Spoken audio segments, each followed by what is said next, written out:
Hello, welcome back to my channel Pinky vlogs. അപ്പം ഞാൻ ഇവിടെ ഇന്ന് ഉണ്ടാക്കാൻ പോകുന്നത് നമ്മുടെ ഇപ്പോൾ ട്രെൻഡിങ് ആയിട്ടുള്ള ഇപ്പോൾ സോഷ്യൽ മീഡിയയിൽ ഏറ്റവും കൂടുതൽ ഞാൻ കണ്ട് വരുന്നൊരു ഐറ്റമാണ് മദ്ഹൂദ്. അപ്പം മദ്ഹൂദ് എന്ന് പറഞ്ഞാൽ നമ്മുടെ ബിരിയാണിന്നും മന്തിന്നും വളരെ വ്യത്യസ്തമായ ഒരു സംഭവമാണ്. അറേബ്യൻ പാചകരീതിയിൽ ഏറ്റവും രുചികരവും എന്നാൽ ലളിതമായി ചെയ്യുന്ന ഒരു വിഭവമാണ് ചിക്കൻ മദ്ഹൂദ്.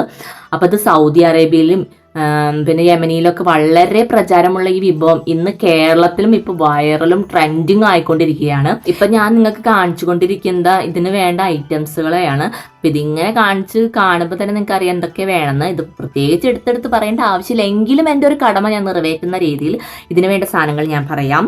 പിന്നെ ചിക്കൻ വേണം, പിന്നെ ബസുമതി റൈസ് അല്ലെങ്കിൽ നമുക്ക് മന്തി റൈസ്. ഞാനിവിടെ എടുത്തിരിക്കുന്നത് മന്തി റൈസ് ആണ്. പിന്നെ സവോള 2 എണ്ണം, തക്കാളി 2 എണ്ണം, ഇഞ്ചി വെളുത്തുള്ളി പേസ്റ്റ്, പച്ചമുളക്, പിന്നെ മസാലപ്പൊടികൾ മഞ്ഞൾപ്പൊടി, പിന്നെ അറേബ്യൻ മജ്ബൂസ് മസാല. അതെങ്ങനെയാണ് ഉണ്ടാക്കേണ്ടതെന്ന് ഞാനിതിൽ പറഞ്ഞു തരാം. പിന്നെ നമുക്ക് കുരുമുളക് പൊടി, ഉണക്ക നാരങ്ങ, പിന്നെ എണ്ണ അല്ലെങ്കിൽ നെയ്യ്, പിന്നെ ഉപ്പ്, വെള്ളം, അതൊക്കെ നമുക്ക് ഈ ഐറ്റംസിനൊക്കെ വേണ്ടതാണ്. പിന്നെ അരി നല്ലോണം 1 മണിക്കൂർ അരി വെള്ളത്തിലിട്ട് നല്ലോണം വാർത്ത് വെക്കണം. അപ്പം മദ്ഹൂദ് എന്ന വാക്കിന്റെ അർത്ഥം എന്താണെന്ന് അറിയോ നിങ്ങൾക്ക്? പ്രസ്ഡ് അല്ലെങ്കിൽ അമർത്തപ്പെട്ടത് എന്നാണ്. ഇതിന്റെ പേര് പോലെ സൂചിപ്പിക്കുന്നത് പോലെ തന്നെയാണ് ഈ ചേരുവകളെല്ലാം കൂട്ടി നമ്മുടെ പ്രഷർ കുക്കറിൽ അങ്ങോട്ട് ഒരു അടി അടിച്ചാൽ നമ്മുടെ ഈ ഒരു മദ്ഹൂദ് തയ്യാറാണ്. അപ്പം നമുക്ക് മദ്ഹൂദ് തയ്യാറാക്കുന്നത് എങ്ങനെയാണ്? വളരെ സിമ്പിളാണ്, അതുപോലെ തന്നെ അടിപൊളി ടേസ്റ്റുമാണ്. അപ്പം നമുക്കിത് എങ്ങനെ ഉണ്ടാക്കുന്നതെന്ന് നമുക്ക് നോക്കാം.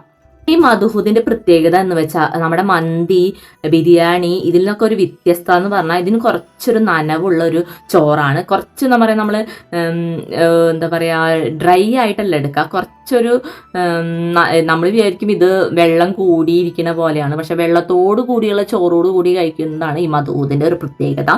ചിക്കൻ വളരെ മൃദുവായി എല്ലിൽ നിന്ന് വിട്ടു പോരുന്ന പാകത്തിനാണ് ഇത് ഉണ്ടാക്കുക. അപ്പം നമ്മളിതെല്ലാം കൂടി പ്രഷർ കുക്കറിലിട്ട് ഒരു അടിക്കുമ്പോൾ നല്ലോണം വെന്ത് അപ്പം നിങ്ങൾ വിചാരിക്കും കുഴഞ്ഞ് കഞ്ഞി പോലെ ആയിരുന്നു. പക്ഷെ അങ്ങനെയല്ല, ശരിക്കും മദ്ഹൂദ് ഒരു കുഴഞ്ഞ രൂപത്തിലാണ് ശരിക്കും ഉണ്ടാവുക. പിന്നെ ഇതിൽ ഞാൻ പറഞ്ഞ ഒരു അറേബ്യൻ മസാല ഇല്ലേ, ഇത് നമ്മൾക്ക് കടകളിൽ നിന്ന് ഇപ്പോൾ വാങ്ങാനൊക്കെ കിട്ടും. അറേബ്യൻ മസാല എന്ന് പറഞ്ഞാൽ ആ കൂട്ട് വാങ്ങാൻ കിട്ടും. ഒന്നുമില്ല, നമ്മുടെ ഏലക്ക, ഗ്രാമ്പ്, കറുവപ്പട്ട, അങ്ങനെ എല്ലാ മസാലകളും കൂടി ഒരുമിച്ച് കൂടെ നമ്മുടെ ഡ്രൈഡ് ലെമൺ അല്ലെങ്കിൽ ഉണക്കനാരങ്ങ ഒക്കെ കൂട്ടി ഒരു നല്ലോണം ചൂടാക്കിയിട്ട് അത് മിക്സിയിലിട്ട് അടിച്ച് പൊടിയാക്കുന്നതിനാണ് നമ്മളിപ്പോൾ ഇവിടെ അറേബ്യൻ മസാലയായിട്ട് ഉപയോഗിക്കുന്നത്. പിന്നെ വേറെ നമുക്ക് കടയിൽ നിന്ന് അറേബ്യൻ മസാല എന്ന് പറഞ്ഞ് വാങ്ങാൻ കിട്ടും. ഞാനിവിടെ ഇങ്ങനെയാണ് ഉണ്ടാക്കുന്നത്. ഇനി ഇതിലേക്ക് മല്ലിപ്പൊടി 2 ടേബിൾ സ്പൂൺ മല്ലിപ്പൊടിയും മഞ്ഞൾപ്പൊടിയും ഒക്കെ കൂട്ടി ഒരുമിച്ച് ചൂടാക്കിയിട്ട് മാറ്റി വെച്ചിട്ട് കുറച്ച് കഴിയുമ്പോൾ ഇതിൻ്റെ ചൂടാറി കഴിഞ്ഞതിന് ശേഷം മിക്സിയിലിട്ട് അടിച്ചു കഴിഞ്ഞാൽ നമ്മുടെ അറേബ്യൻ മസാല റെഡി ആയിട്ടുണ്ട്.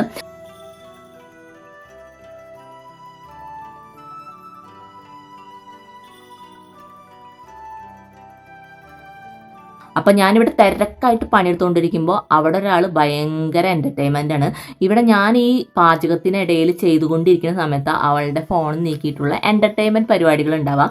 ഇടയ്ക്ക് ഇത് സ്ഥിരമാണ്. ചില നേരത്തെ എനിക്ക് ദേഷ്യം വരും, കാരണം അത്രയും കഷ്ടപ്പെട്ട് റിസ്ക് എടുത്തിട്ട് ഓരോ വീഡിയോസ് അങ്ങോട്ട് നീക്കി ഫോണൊക്കെ ഇങ്ങോട്ടൊക്കെ നീക്കിക്കൊണ്ടാണ് ഞാനിപ്പോൾ ഈ വീഡിയോസൊക്കെ ചെയ്യുന്നത്.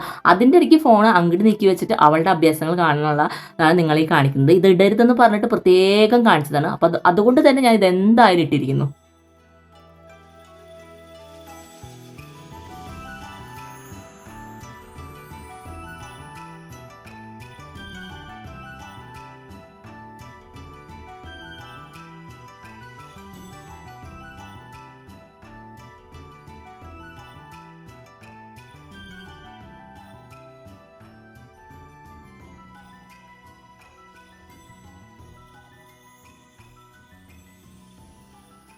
അപ്പം നമ്മുടെ മസാലാസൊക്കെ ചൂടാറിയിട്ടുണ്ട്.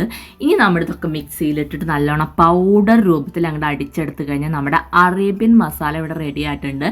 ഇനി നമുക്ക് ചിക്കൻ എടുത്തിട്ട്, ചിക്കൻ ഇവിടെ ഒരു ബിരിയാണി പീസിനേക്കാളും വലിയ പീസാണ്. ഞാൻ ഒരു ചിക്കൻ 5 കഷ്ണങ്ങൾ മാത്രമേ ആക്കിയിട്ടുള്ളൂ. അതിൽ 2 വലിയ കഷ്ണം മാത്രമാണ് എടുത്തിട്ടുള്ളത്. അപ്പോൾ ആ 2 കഷ്ണങ്ങളിലേക്കും ഈ ഒരു മസാല മാത്രം മതി. കുറച്ച് ഉപ്പും ചേർത്ത് നല്ലോണം കുറച്ച് വെള്ളമൊക്കെ ഒഴിച്ച് നല്ലോണം പേസ്റ്റ് രൂപത്തിലാക്കിയിട്ട് ഇതിലേക്ക് പുരട്ടി നല്ലോണം വെക്കുക. നിങ്ങൾക്ക് വേണമെങ്കിൽ ഓവർനൈറ്റ് തന്നെ ഈ മസാല ഉണ്ടാക്കി ഓവർനൈറ്റ് പുരട്ടി വെച്ചാൽ കുറച്ചും കൂടി ഉള്ളിലേക്കൊക്കെ സ്പൈസൊക്കെ കടന്ന് അടിപൊളിയാവും. ഞാനൊരു 1/2 മണിക്കൂർ പുരട്ടി വെക്കുന്നുള്ളൂ. കൂടെ ഒരു ഇച്ചിരി തൈരും കട്ട തൈരും ചേർക്കുന്നുണ്ട്.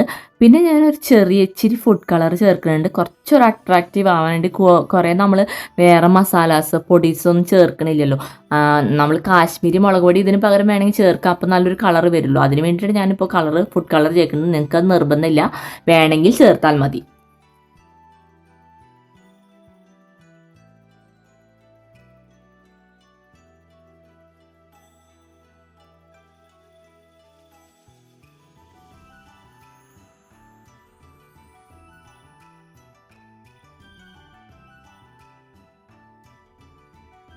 അപ്പോൾ അതവിടെ സെറ്റായി. ഇനി ഒരു 1/2 മണിക്കൂർ റെസ്റ്റ് ചെയ്ത് അവിടെ ഇരിക്കട്ടെ. അപ്പോൾ ഒക്കെ നല്ല മസാലാസൊക്കെ പിടിച്ച് അതിൻ്റെ ഉള്ളിലൊക്കെ കയറി സെറ്റായി വരുന്നത് വരെ.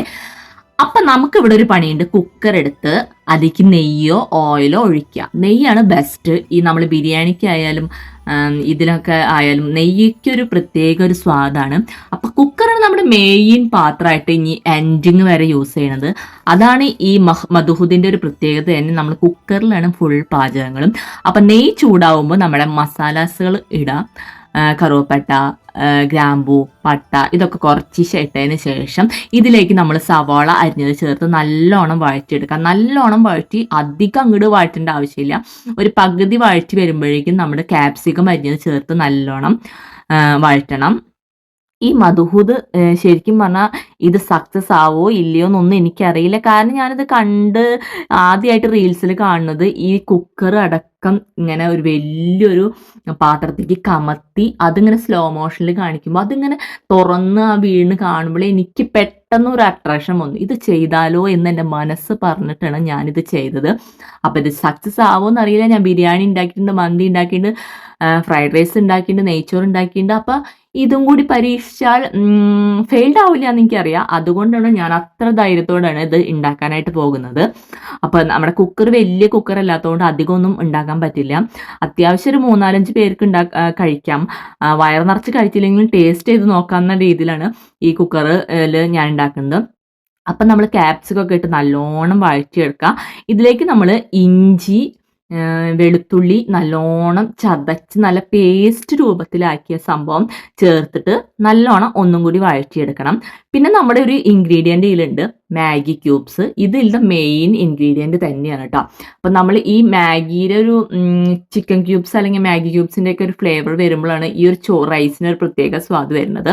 അപ്പം മന്തിയിലും നമ്മൾ ഈ മാഗി ക്യൂബ്സ് ഒക്കെ ഉപയോഗിക്കുന്നുണ്ട്. അപ്പോൾ ഇതിലും ഉപയോഗിക്കുന്നുണ്ട്.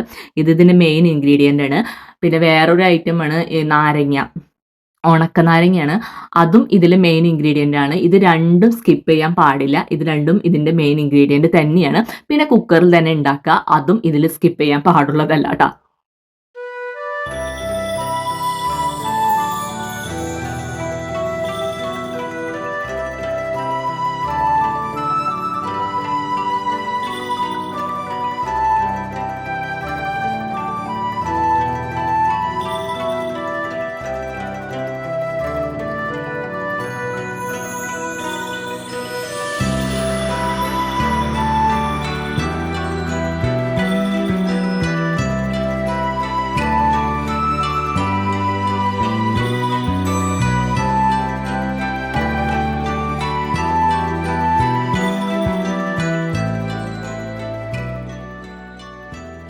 നമ്മൾ സവാള, ക്യാപ്സിക്കം, ഇഞ്ചി, വെളുത്തുള്ളി പേസ്റ്റ്, പിന്നെന്താണ് മാഗി ക്യൂബ്സ്, ഉണക്ക നാരങ്ങ, ഇതൊക്കെ കൂടി ഒരുമിച്ചൊക്കെ വഴറ്റി നല്ലൊരു പരുവായിട്ടൊരു നല്ല സ്മെല്ലൊക്കെ വരുമ്പോൾ നമ്മൾ മസാലയൊക്കെ തേച്ച് വെച്ചിരുന്ന ചിക്കനൊക്കെ എടുത്ത് ഇതിലേക്ക് വെക്കാം.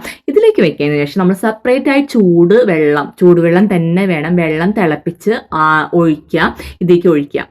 അപ്പോൾ അതിനു മുമ്പ് ഞാനൊരു സംഭവം മറന്നു കേട്ടോ ഗൈസ്, അത് സോറി. സത്യം പറഞ്ഞാൽ നമ്മൾ ഈ സവോളയൊക്കെ വഴറ്റി പാകപ്പെട്ട് വരുമ്പോൾ ഇതിലേക്ക് നമ്മൾ തക്കാളി അരച്ചത് ചേർത്ത് വെക്കണം.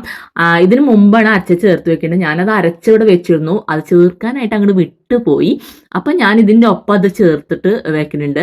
കൂടെ നമ്മൾ പച്ചമുളക് കുറച്ച് നീളത്തിൽ അരിഞ്ഞതും ഇതിൽ ചേർത്തതിന് ശേഷം നല്ലോണം ഒന്ന് തിളപ്പിക്കാനായിട്ട് വെച്ചതിന് ശേഷം കുക്കർ അടച്ച് ഒരു വിസിലടിക്കാം. നമ്മുടെ ചിക്കൻ ഒന്ന് വേവാൻ വേണ്ടി ജസ്റ്റ് ഒന്നൊരു വേവാൻ വേണ്ടിയിട്ട് നമ്മൾ കുക്കർ അടച്ച് വെച്ച് ഒരു വിസിൽ അടയ്ക്കാം.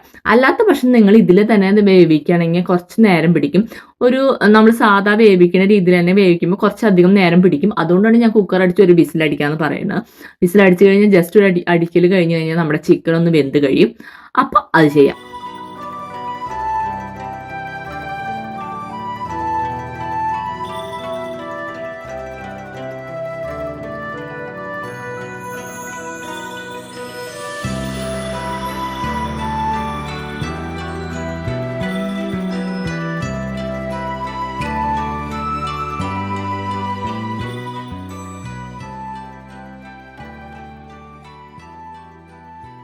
ചിക്കനൊക്കെ വെന്ത് നല്ല അടിപൊളിയായിട്ടുണ്ട്.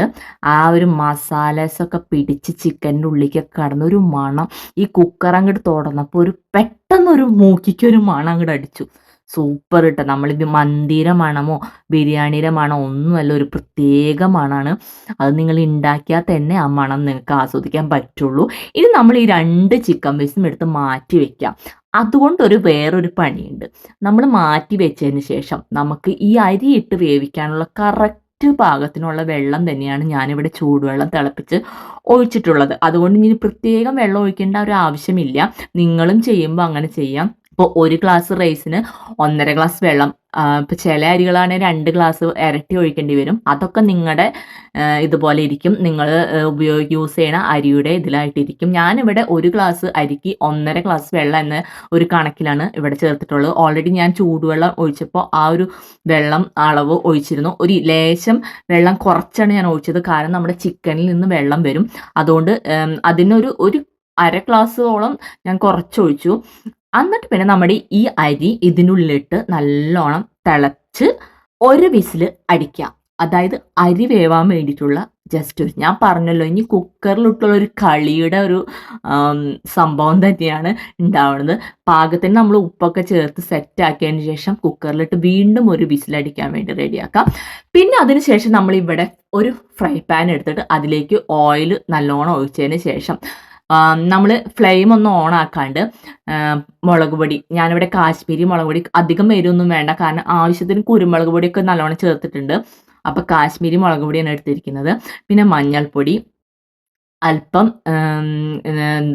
മല്ലിപ്പൊടിയൊക്കെ ചേർത്ത് നല്ലോണം ആ പച്ച വെളിച്ചെണ്ണയിൽ തന്നെ നല്ലോണം ഒന്നിട്ട് സെറ്റാക്കിയതിന് ശേഷം നമ്മുടെ അറേബ്യൻ മസാല കുറച്ചും കൂടി ചേർത്തും അതൊരു ജസ്റ്റ് കുറച്ചും കൂടി ബാക്കിയുണ്ട്. അപ്പോൾ അതും കൂടി ഇട്ടൊന്ന് സെറ്റാക്കിയതിന് ശേഷം പിന്നെ ഫ്ലെയിം ഓൺ ആക്കിയതിന് ശേഷം നമ്മുടെ ഈ ചിക്കൻ 2 പീസുകൾ ഒന്ന് ഫ്രൈ ചെയ്തെടുക്കാനാണ്. ജസ്റ്റ് ഒന്ന് ഫ്രൈ ചെയ്തെടുക്കുക.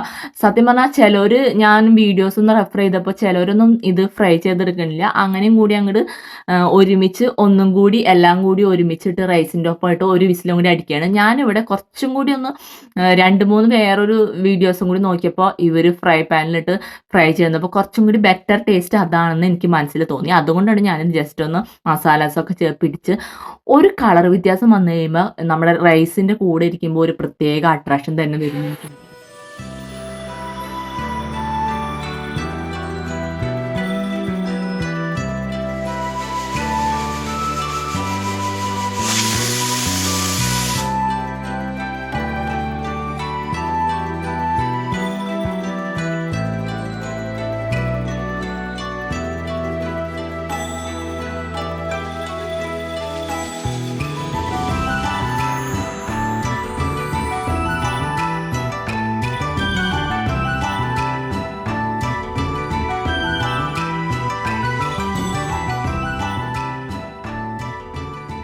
അപ്പൊ ചോറൊക്കെ നല്ലോണം പാകത്തിനൊക്കെ വെന്ത് റെഡി അടിപൊളിയായിട്ടുണ്ട്.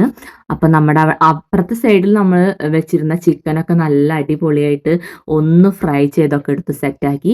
ഇനി നമ്മുടെ അടുത്ത ഘട്ടം എന്ന് പറയുന്നത് ദമ്മിട എന്നതാണ്. അതും കുക്കറിനുള്ളിൽ തന്നെയാണ് ദമ്മിടുന്നത്. കുക്കറിനുള്ളിലോ എന്ന് നിങ്ങൾ വിചാരിക്കേണ്ട. നമ്മൾ ഫ്രൈ ചെയ്ത് വെച്ചിരിക്കുന്ന ആ 2 ചിക്കനൊക്കെ എടുത്ത് ഈ നമ്മൾ റൈസിന്റെ മുകളിൽ ഒന്ന് വെച്ച് കുറച്ച് ഡെക്കറേഷനൊക്കെ വേണ്ടി ക്യാപ്സിക്കൊക്കെ നല്ല വട്ടത്തിലൊക്കെ അരിഞ്ഞ് അതൊക്കെ ഇട്ടതിന് ശേഷം കുക്കർ ഒന്ന് അടച്ചു വെക്കുക. വീണ്ടും ഇപ്പൊ 3ാമത്തെ വട്ടമായി ഞാൻ കുക്കർ അടച്ചു വെക്കാൻ പറഞ്ഞത്. കാരണം ഇതൊരു ഞാൻ പറഞ്ഞല്ലോ ഒരു കുക്കർ കളി തന്നെയാണിത്. അതിനുശേഷം നമ്മുടെ ദോശപ്പാനില് ആ ദോശപ്പാൻ എടുത്ത് വെച്ചിട്ട് അടി പിടിക്കാൻ വേണ്ടിയാണ് ദോശപ്പാന്റെ മുകളിൽ ഒരു ഹൈ ഫ്ലെയിമിൽ ഒരു 5 മിനിറ്റും പിന്നെ ഒരു ലോ ഫ്ലെയിമിൽ ഒരു 5 മിനിറ്റും വെച്ചതിന് ശേഷം നമ്മുടെ മധുഹൂത്ത് റെഡി ആയിരിക്കുന്നു. അപ്പൊ ഞാൻ ആ വീഡിയോയിലത്തെ കാണുന്ന പോലെ അങ്ങട് കമത്തി സെറ്റാക്കി തുറന്നപ്പോ ഒരു മണമല്ല, ഒരു 10,000 മണം, പറയാൻ പറ്റാത്തത്ര അടിപൊളി സ്മെല്ലാണ് വന്നിരിക്കുന്നത്. എന്തൊക്കെയോ സ്പൈസസിന്റെ മണം. ഇതുവരെ എന്താ പറയാ, നമ്മൾ ബിരിയാണിയിലാണോ അല്ല, മന്തിയിലാണോ അല്ല, നെയ്ച്ചോറിന്റെ ആണോ അല്ല, എല്ലാം കൂടിയുള്ള ഒരു മിക്സ്ഡ് ആയിട്ടുള്ള ഒരു സ്മെല്ലാണ് വന്നത്. ഞാൻ ഒട്ടും പ്രതീക്ഷയിൽ ഇത്ര അടിപൊളിയായിട്ട് ഇതിന് സ്വാദുണ്ടെന്ന്. സത്യം പറയാനും എനിക്കിഷ്ടമായി. ഒരു വെറൈറ്റി സ്വാദാണ് തോന്നിയത്. നമ്മുടെ കുക്കറിന്റെ പ്രഷറിൽ ഒരു 3 ഘട്ടമായിട്ടല്ലേ നമ്മൾ ചെയ്യണം. അപ്പൊ അതിന്റെ എന്തോ ഒരു പ്രത്യേക ഒരു സ്വാദ് ഇതിലുണ്ട്. അപ്പം ടേസ്റ്റ് ചെയ്യാനും സൂപ്പറാണ്. നിങ്ങളെല്ലാവരും വീട്ടിൽ ട്രൈ ചെയ്ത് നോക്കണം. ഇപ്പൊ ഈ പറയുന്ന രീതിയൊന്നും ആവില്ല, നിങ്ങൾ വെക്കുമ്പോൾ പെട്ടെന്ന് അങ്ങോട്ട് ആയി സെറ്റ് ആവും. എനിക്ക് തോന്നുന്നു എല്ലാത്തിനേക്കാളും കൂടുതൽ നമുക്ക് ടൈം ഫ്രീ ആണിത്. കുറച്ചും കൂടി വേഗം ഉണ്ടാക്കാനായിട്ട് സാധിക്കുന്നതാണ് എനിക്ക് തോന്നുന്നത്. പിന്നെ ഇതിൽ മധുഹൂദിനൊപ്പം കഴിക്കാനായിട്ട് ഞാനിവിടെ സലാത്ത എന്ന് പറയുമ്പോൾ നിങ്ങൾ അത്ര വലിയ പേടിക്കേണ്ട ആവശ്യമൊന്നുമില്ല. തക്കാളി, പച്ചമുളക്, മല്ലിയില അതൊക്കെ കൂടി അരച്ചെടുത്ത ഒരു ചട്നീനെ പറഞ്ഞാണ് സലാത്ത എന്ന് പറയുന്നത്. ഉണ്ടെങ്കിൽ അടിപൊളിയാണ്. എന്തായാലും നിങ്ങൾ ഉണ്ടാക്കി, എന്തായാലും കുളിച്ചു, അപ്പം അങ്ങോട്ട് എന്തായാലും നനഞ്ഞു, അപ്പം നിങ്ങൾ അങ്ങോട്ട് കുളിച്ച് കയറിക്കോ. അതൊരു സലാത്തും കൂടി ഉണ്ടാക്കാം, കൂടെ നമ്മുടെ മയോണൈസും. പിന്നെ ഒരു പ്രത്യേക കാര്യം എനിക്ക് പറയാനുള്ളത്, കുക്കറിലാണ് ഇത് ചെയ്യുന്നത്. അപ്പൊ നമ്മൾ ഓരോ ഘട്ടവും കുക്കർ തുറക്കുമ്പോൾ കുക്കറിലെ എയർ മുഴുവൻ പോയതിന് ശേഷം മാത്രം ദയവ് വിചാരിച്ചത് തുറക്കണം. ചിലവർക്ക് ധൃതി കൂടിയിട്ട് എയർ പോകുന്നതിനേക്കാൾ മുമ്പ് ഇത് തുറക്കുമ്പോഴൊക്കെ കുറെ അപകടങ്ങളൊക്കെ ഉണ്ടാവും. അതൊക്കെ നിങ്ങൾ പ്രത്യേകം ശ്രദ്ധിക്കണം. എയറൊക്കെ പോയതിന് ശേഷമേ നിങ്ങൾ തുറക്കാമാവുള്ളൂ. അപ്പൊ ചോറും ചിക്കനും നല്ല ഉടയാതെ മെല്ലെ ഇളക്കി ചൂടോട് കൂടി നിങ്ങൾ നല്ലോണം അങ്ങോട്ട് ഇളക്കി കൊടുക്കരുത്. അപ്പൊ പായസം രൂപവും. സൂപ്പറാണ്, കിഡുവാണ്. എല്ലാവരും ട്രൈ ചെയ്യണം. അപ്പോൾ എൻ്റെ ഈ വീഡിയോ ഇഷ്ടപ്പെട്ടാൽ എൻ്റെ ചാനൽ സബ്സ്ക്രൈബ് ചെയ്യാനും ലൈക്ക് ചെയ്യാനും ഷെയർ ചെയ്യാനും മറക്കരുത്. പിന്നെ എൻ്റെ അടുത്ത വീഡിയോ കാണണമെങ്കിൽ ബെൽ ബട്ടൺ അമർത്തി കഴിഞ്ഞാൽ അടുത്ത നെക്സ്റ്റ് വീഡിയോ വരുമ്പോഴേക്കും നിങ്ങൾക്ക് നോട്ടിഫിക്കേഷൻ വരും. അപ്പൊ അത്രയേ ഉള്ളൂ. Tata bye, see U.